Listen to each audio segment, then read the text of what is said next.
இப்ப வரைக்கும் எந்தவித நிவாரண நிதியையும் அனௌன்ஸ்மெண்ட் இல்ல.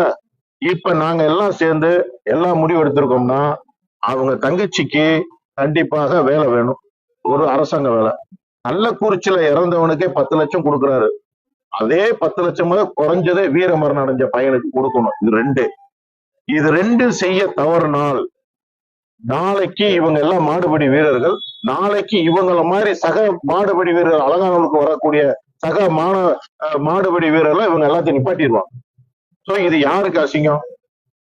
அதனால இத உடனே அரசாங்கம் ஸ்டெப் எடுத்து இன்னைக்கே இப்பயே ஒரு மணி நேரத்துல நம்மளுக்கு முடிவு எடுக்கணும்.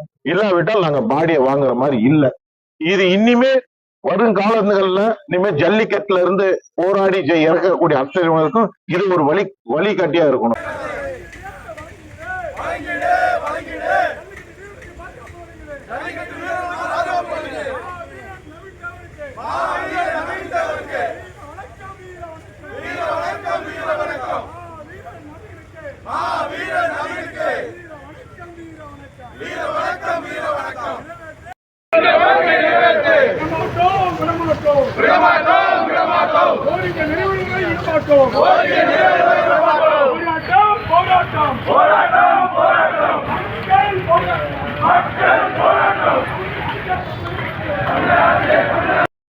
நம்ம வாங்குவோம், இல்லாட்டி அது வரைக்கும் வெயிட் பண்ணுவோம்.